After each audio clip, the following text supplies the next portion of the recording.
ഇനി ഞാൻ പറയുന്നത് നീ ശ്രദ്ധിച്ച് കേൾക്കണം. ഇന്ന് രാവിലെ അസംബ്ലി കഴിഞ്ഞാൽ ക്ലാസ്സിൽ കയറുന്നതിന് മുമ്പ് നീ എന്നെ കാണണം, കണ്ടിരിക്കണം. ഗ്രൗണ്ടിന്റെ വടക്കേ അറ്റത്തുള്ള ഒറ്റമര ചുവട്ടിൽ ഞാൻ കാത്തിരിക്കും. മാപ്പ് പറയേണ്ടത് എവിടെ വെച്ചാണെന്ന് അവിടെ വരുമ്പോ പറയാം. പിന്നെ ഞാൻ ഈ പറയുന്നത് അനുസരിക്കാതെ എന്നെ പറ്റിച്ചിട്ട് രക്ഷപ്പെടാനാണ് നിന്റെ ഭാവമെങ്കിൽ അതിന്റെ ഭവിഷ്യത്ത് വളരെ വലുതായിരിക്കും. അപ്പോൾ ഞാൻ പറയുന്നത് പോലെ നല്ല കുട്ടിയായിട്ട് രാവിലെ വന്ന് എന്നെ കാണണം. മനസ്സിലായോ?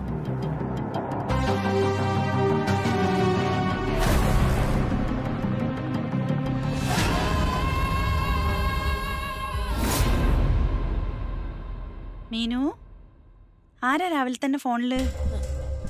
ഒരു കൂട്ടുകാരിയാ. ഇന്ന് കുറച്ച് നേരത്തെ ചെല്ലുമെന്നറിയാൻ വിളിച്ചതാ. ഇന്ന് നീ സ്കൂളിൽ പോണ്ട. പോവണ്ടേ? അതെന്താ കാര്യം? ഇന്ന് എല്ലാരും കൂടി സ്വർണവും തുണിയും എടുക്കാൻ പോവാൻ തീരുമാനിച്ചിരിക്ക. പർച്ചേസിംഗും കഴിഞ്ഞ് അപർണന്റെ വീട്ടിലെ ഭക്ഷണം നമ്മളെല്ലാരും കൂടി ഒരുമിച്ച് ചെല്ലണമെന്നാ പറഞ്ഞ്. അതുകൊണ്ട് എന്റെ മോളെ എണീറ്റ് ഉഷാറായിട്ട് പെട്ടെന്ന് കുളിച്ച് റെഡിയാവാൻ നോക്ക്. അത് പറ്റില്ല, എനിക്കിന്ന് സ്കൂളിൽ പോയേ പറ്റൂ. ഇന്നൊരു ദിവസം പോയില്ലാന്ന് വെച്ചിട്ട് ആകാശം ഒടിഞ്ഞു വീഴാനൊന്നും പോകുന്നില്ല. പർച്ചേസിങ്ങിന് നിങ്ങൾ അങ്ങ് പോയാൽ മതി, ഞാൻ വരുന്നില്ല. എനിക്ക് ഒരുപാട് പഠിക്കാനുണ്ട്. എനക്കും ഒരുപാട് പഠിക്കാനുണ്ട്. അതുകൊണ്ട് ആ ഡയലോഗ് അങ്ങ് മോള് വിട്ടേ. അതിന്റെ പേരിൽ അവധി എടുക്കണ്ട, നീ വന്നേ പറ്റൂ. അമ്മയെ പോലെയാണ് എന്റെ കാര്യം. അമ്മയ്ക്ക് ഈ പ്രായത്തിൽ തോറ്റാലും ജയിച്ചാലും ഒന്നും സംഭവിക്കാൻ പോകുന്നില്ല. പക്ഷെ എന്റെ കാര്യം അങ്ങനെയല്ല. പഠിച്ച് നല്ല മാർക്ക് വാങ്ങിയില്ലെങ്കിലേ എന്റെ ഭാവി അവതാളത്തിലാവും. എനിക്ക് എന്റെ പഠിത്തം കളയാൻ പറ്റില്ല. നിങ്ങളെല്ലാരും കൂടെ പോയി പർച്ചേസ് ചെയ്താൽ മതി, ഞാനില്ല. എനക്കൊന്നും കേക്കണ്ട, ഞാൻ പറയുന്നത് നീ അങ്ങ് കേട്ടാ മതി. വലിയൊരു പഠിത്തക്കാരി വന്നില്ല. ഇന്ന് നീ സ്കൂളിൽ പോകുന്നില്ല. അതുകൊണ്ട് ആകാശം ഒടിഞ്ഞു വീഴുന്നെങ്കിൽ അങ്ങ് വീണോ. നീ പെട്ടെന്ന് എണീറ്റ് പോയി റെഡി ആയില്ലെങ്കിലേ എന്റെ സ്വഭാവം മാറും, പറഞ്ഞേക്കാം. മര്യാദയ്ക്ക് അങ്ങ് റെഡി ആവടി അങ്ങോട്ട്. ചെല്ലു മീനു. ഇന്ന് രാവിലെ അസംബ്ലി കഴിഞ്ഞാൽ ക്ലാസ്സിൽ കയറുന്നതിന് മുമ്പ് നീ എന്നെ കാണണം, കണ്ടിരിക്കണം. ഞാൻ ഈ പറയുന്നത് അനുസരിക്കാതെ എന്നെ പറ്റിച്ചിട്ട് രക്ഷപ്പെടാനാണ് നിന്റെ ഭാവമെങ്കിൽ അതിന്റെ ഭവിഷ്യത്ത് വളരെ വലുതായിരിക്കും.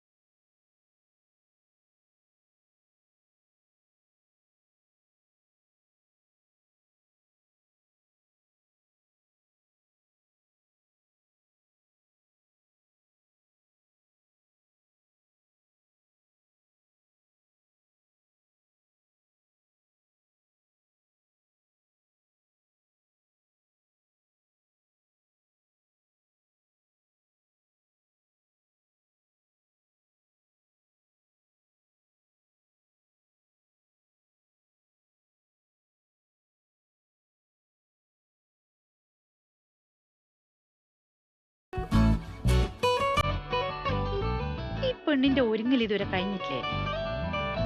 ഓ, ഇതാരായി പറയുന്നേ? നീ പോടാ.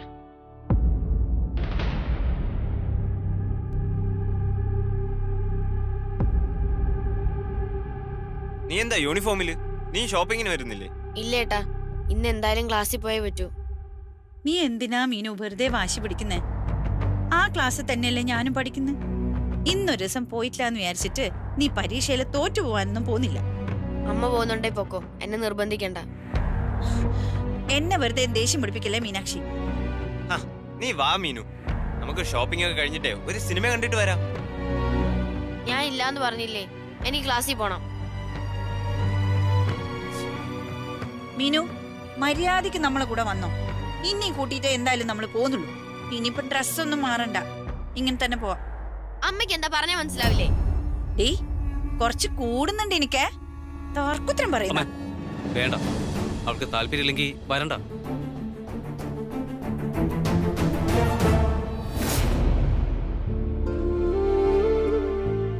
ഇവിടുത്തെ എന്തിന്റെ പുറപ്പാടാണ്?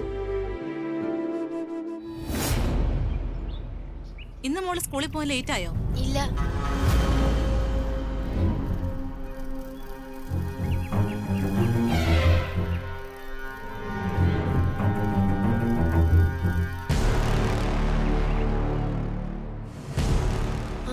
ഹലോ ജീന. ഹലോ മീനാക്ഷി, സൂരജ് ഇന്നല്ലേ നിന്നെ കാണണമെന്ന് പറഞ്ഞിരിക്കുന്നേ? എനിക്ക് നല്ല ടെൻഷനുണ്ട് ജീന. ആലോചിച്ചിട്ട് എന്റെ കൈയും കാലൊക്കെ വിറയ്ക്കുന്നു. നീ എവിടെയാ? ഞാൻ സ്കൂളിലേക്ക് പോയിക്കൊണ്ടിരിക്കുക. എന്തായാലും നീ അവൻ പറഞ്ഞെടുത്ത് പോയി അവനെ കാണാൻ തീരുമാനിച്ച സ്ഥിതിക്ക് ഇനി പേടിച്ചിട്ട് കാര്യമില്ല. ആ പിന്നെ ഞാനൊരു ഐഡിയ പറയാം, നീ ശ്രദ്ധിച്ച് കേൾക്കും.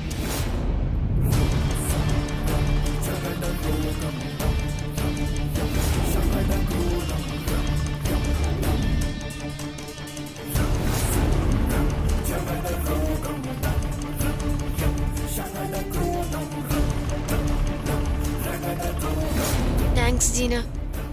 നീ പറഞ്ഞതൊക്കെ ഞാൻ മനസ്സിൽ വെച്ചോളാം.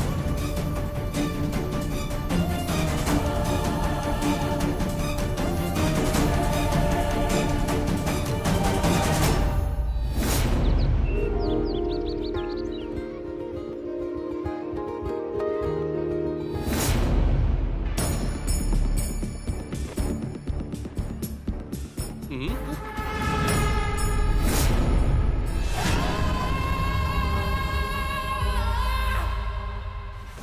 കൈമാറ്റ്, എനിക്ക് പോണം. നീ അങ്ങനെ അങ്ങ് പോയാലോ? നമ്മൾ തമ്മിൽ കുറച്ച് കണക്കുകൾ ബാക്കിയില്ലേ?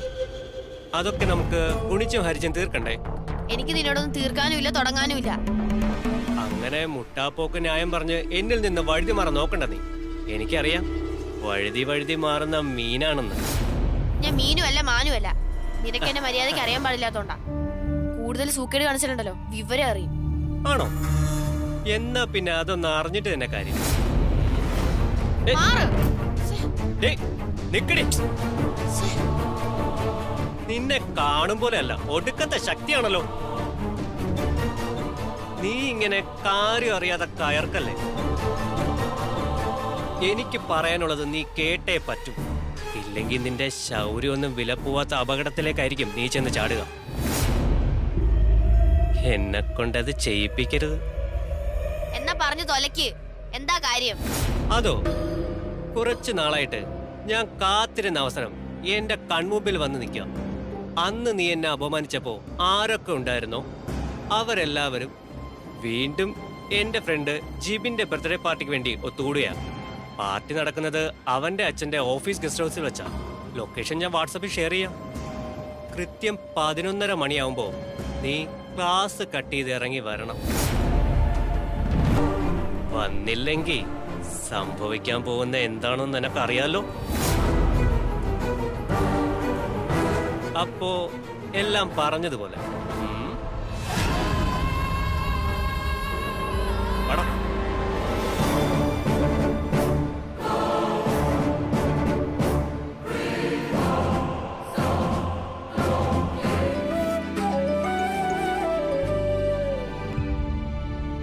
ഇത് നോക്കൂ മാഡം, നല്ല പട്ടാണ്. ഞാൻ ഉദ്ദേശിച്ചത് ഈ ടൈപ്പ് സാരിയല്ല, ട്രഡീഷണലായി ഹാൻഡ് വീവ് ചെയ്ത സാരി ഉണ്ടല്ലോ. ഞാൻ വേറൊരു ടൈപ്പ് പുതിയ പട്ടുസാരിയുടെ കളക്ഷൻ കാണിക്കാം. വരൂ.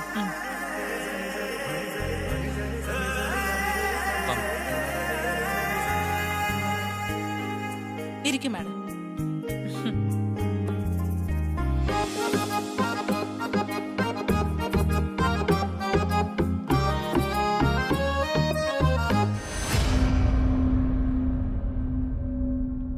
അമ്മേ, ദേ അയാളൊന്ന് നോക്കിയേ.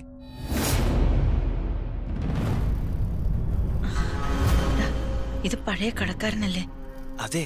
അയ്യോ, ഈ കട ഇയാളുടേതായിരുന്നു. ആയിരിക്കും.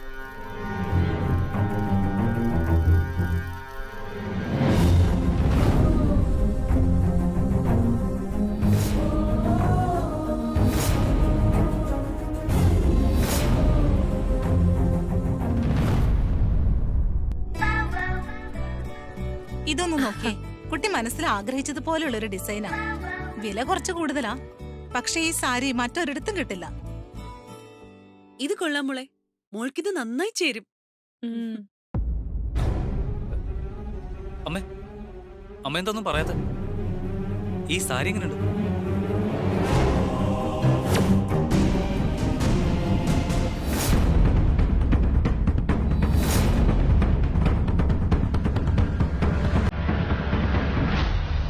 സാറിത് വാങ്ങണം. എന്റെ മോളുടെ വിദ്യാഭ്യാസ ചെലവിന് വേറെ വഴിയില്ലാണ്ടായി പോയി. ഞാൻ ഉറപ്പായിട്ടും വാങ്ങും.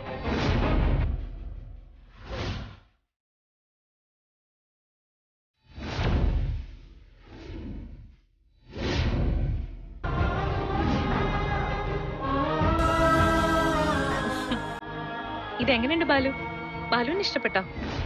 ഇത് കൊള്ളാം. ഈ കളർ കോംബോ എനിക്ക് നന്നായിട്ട് ചേരും. എനിക്കിഷ്ടപ്പെട്ടു. ആന്റി ഓക്കെ ആണോ? മോളുടെ ഇഷ്ടമല്ലേ പ്രധാനം. ഇവൾക്ക് ഇഷ്ടപ്പെട്ട ഞങ്ങൾക്ക് ഓക്കെയാണ്. സുധാമണി എന്ത് പറയുന്നു? ഇഷ്ടപ്പെട്ടോ ഈ സാരി? എത്ര ഇതിന്റെ വില? ഇതിന് വില കൂടുതലാണെന്ന് ഞാൻ പറഞ്ഞല്ലോ മാഡം. 1,95,000 രൂപയാണ്.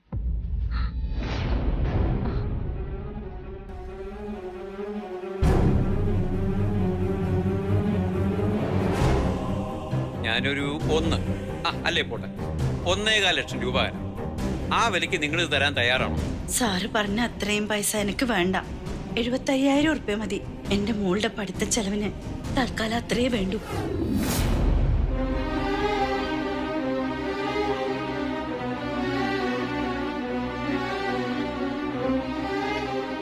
ഈ സാരി വേറെ ഒരിടത്തും കിട്ടില്ല. സ്വർണ്ണ നൂലുകൾ മിക്സ് ചെയ്തിട്ടാ ഈ സാരി നെയ്തിരിക്കുന്നത്. അതുകൊണ്ട് തന്നെയാ ഇതിന് ഇത്ര വില കൂടിയതും.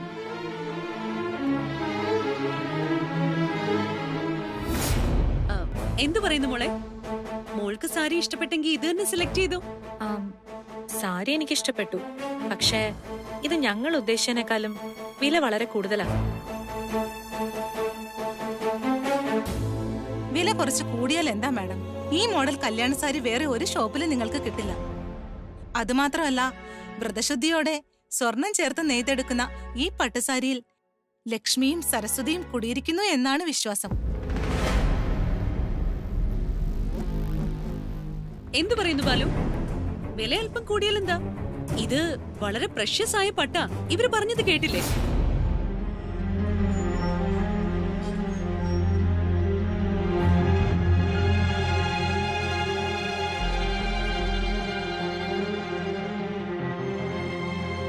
യാമിനി, കിട്ടുന്ന അവസരം മറ്റുള്ളവരെ കുത്തി നോവിക്കാനായി താൻ ഉപയോഗിക്കരുത്. സാരി എടുക്കേണ്ടത് കല്യാണ പയ്യന്റെയും വീട്ടുകാരുടെയും ചുമതലയാണ്. അവരുടെ സാഹചര്യം കൂടി നമ്മൾ മനസ്സിലാക്കണം. ഞാൻ പറഞ്ഞേ ഉള്ളൂ. അങ്ങനെയാണെങ്കിൽ പിന്നെ നമുക്ക് വേറെ സെലക്ഷൻ നോക്കാം. നമസ്കാരം സാർ. നമസ്കാരം. സാരി നോക്കിയോ? നോക്കി. എന്തായി? സാരി ഇഷ്ടപ്പെട്ടില്ലേ? സാരി ഇഷ്ടപ്പെട്ടു സാർ, പക്ഷേ വില. അല്ല, മാഡത്തിന് എനിക്ക് നല്ല പരിചയമുണ്ടല്ലോ.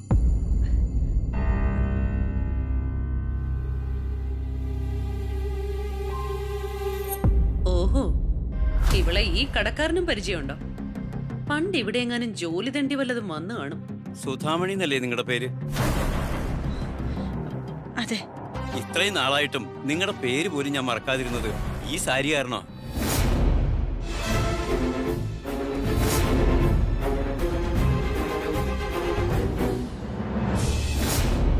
ഈശ്വരന്റെ നിയോഗം എന്നൊന്നുണ്ട്. അതുകൊണ്ടാ ഈ കുട്ടിക്ക് ഈ സാരി തന്നെ ഇഷ്ടപ്പെട്ടത്. ഇത് സ്വർണലക്ഷ്മി പട്ട. ലക്ഷ്മി ദേവിയും സരസ്വതി ദേവിയും ചേർന്ന ചേലയെന്നാണ് വിശ്വാസികൾ പറയുന്നത്. അങ്ങനെയുള്ള ഈ പട്ടുസാരി ആരുടെ കയ്യിൽ നിന്ന് നഷ്ടപ്പെട്ടാലും അവരുടെ കയ്യിൽ തന്നെ അത് തിരിച്ചു ചെന്ന് ചേരണമെന്നുള്ളത് ഈശ്വര നിയോഗം തന്നെയാണ്. നഷ്ടപ്പെട്ടവരുടെ കയ്യിൽ തിരിച്ചു ചെന്ന് ചേരുകയും അതിന് ആരുടെ കയ്യിൽ നിന്ന് നഷ്ടപ്പെട്ടു? നിങ്ങൾ പറയുന്നത് ഞങ്ങൾക്കൊന്നും മനസ്സിലാവുന്നില്ല.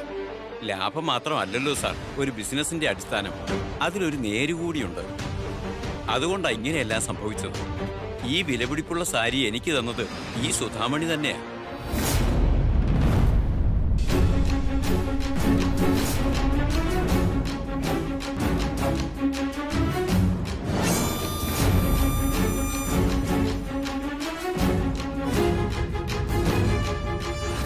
പക്ഷേ അത് ഈ ഷോപ്പിൽ വെച്ചല്ല, എന്റെ പഴയ കടയിലാ സുധാമണി ഇതുമായിട്ട് വന്നത്.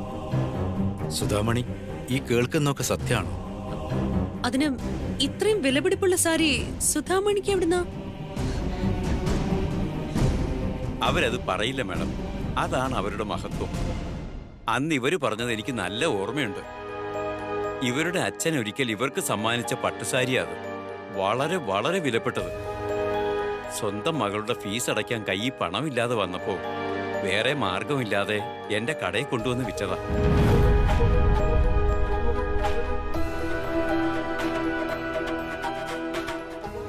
അന്ന് ഞാൻ ഇവർക്ക് കൊടുക്കാമെന്ന് പറഞ്ഞത് 1.25 ലക്ഷം രൂപയാ. പക്ഷെ ഇവരത് വാങ്ങിയില്ല. ലാഭത്തിന് സാരി വിൽക്കാൻ വന്നതല്ല എന്ന് പറഞ്ഞ് അന്ന് ഇവർക്ക് ആവശ്യമുള്ള 75,000 രൂപ മാത്രമേ എന്റെ കയ്യിൽ നിന്ന് വാങ്ങിയുള്ളൂ.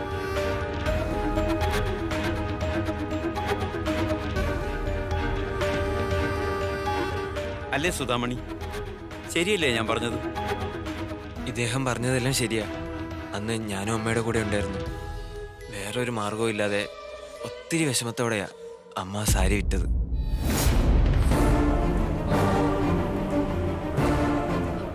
അന്ന് 75,000 രൂപയ്ക്ക് നിങ്ങൾ വാങ്ങിയ സാരിക്ക് ഇപ്പൊ 1,90,000 രൂപയോ? ഇത് വല്ലാത്ത വിലയായിപ്പോയി. മാഡം, യഥാർത്ഥത്തിൽ ഈ പട്ടിന് 1.5 ലക്ഷം രൂപയിലധികം വിലയുണ്ട്. എന്നിട്ട് ഞാൻ അന്ന് അവർക്ക് കൊടുക്കാമെന്ന് പറഞ്ഞത് 1.25 ലക്ഷം രൂപ മാത്രമാണ്. എന്നാൽ ഇവര് വാങ്ങിയതോ ഇവർക്ക് ആവശ്യമുള്ള 75,000 രൂപ മാത്രം. യഥാർത്ഥത്തിൽ ഈ സാരി ഇവർക്ക് അവകാശപ്പെട്ടതാ. ഈശ്വര നിശ്ചയമാണ്. അതുകൊണ്ടാ ഈ സമയത്ത് വിവാഹപ്പട്ട് സാരി എടുക്കാൻ നിങ്ങൾ ഇവിടേക്ക് വന്നതും ഈ സാരി തന്നെ സെലക്ട് ചെയ്തതും. മാഡം, ഈ സാരി നിങ്ങൾ തന്നെ കൊണ്ടുപോയിക്കോളൂ. വിലയൊന്നും നോക്കണ്ട. എനിക്കിതിന്റെ ലാഭവും വേണം.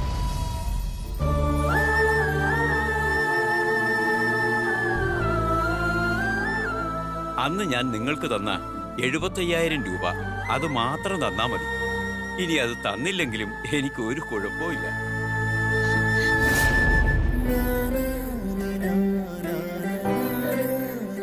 ഈ സാരി ഈ കടയിൽ വന്ന് കയറിയതിന് ശേഷം 10 ഇരട്ടിയായിട്ടാ എന്റെ ബിസിനസ് കുതിച്ചു കയറിയത്. അതിനുശേഷമാണ് ഈ പുതിയ കട ഞാൻ തുടങ്ങിയത്. ആ സന്തോഷം മാത്രം മതി എനിക്ക്. യഥാർത്ഥ അവകാശിക്ക് തിരിച്ചു കിട്ടാൻ വേണ്ടി തന്നെ ആയിരിക്കണം ഈ പട്ട് ഇതുവരെ ഇവിടെ കാത്തിരുന്നത്. അല്ല, ഇനിയിപ്പോ ഈ പഴയ പട്ടുസാരി തന്നെ വേണോ? വേറെ പുതിയതൊന്നും നോക്കിക്കൂടെ? എന്തു പറയുന്നു മോളെ?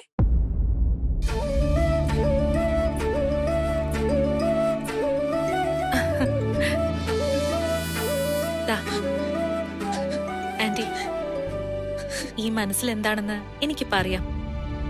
ഈ പട്ടുസാരി ഉടുത്തോണ്ട് വിവാഹ മണ്ഡപത്തിലേക്ക് കയറുന്നതിനേക്കാളും വലിയ സൗഭാഗ്യമൊന്നും എനിക്ക് ഈ ജന്മത്ത് കിട്ടാനില്ല. എനിക്ക് ആന്റിയുടെ ഈ സാരി തന്നെ മതി. ഇത് വെറും ഒരു പട്ടുസാരിയല്ല, ആന്റിയുടെ മനസ്സാ. ഇതിനേക്കാൾ വലിയ അനുഗ്രഹം വേറെ എന്താ എനിക്ക് വേണ്ടത്?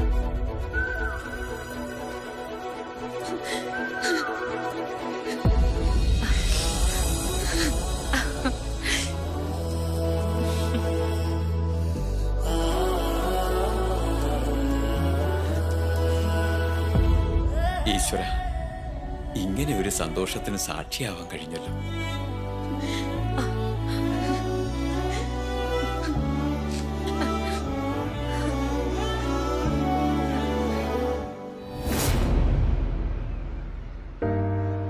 ഭാര്യ ഭർത്തൃബന്ധത്തിന്റെ ഇഴയടുപ്പവും പവിത്രതയും വെളിവാക്കുന്ന പ്രശസ്ത കഥാകൃത്ത് UK കുമാരന്റെ അതിമനോഹരമായ ഒരു കഥയാണ് ഇന്ന് നമ്മൾ പഠിക്കാൻ പോകുന്നത്.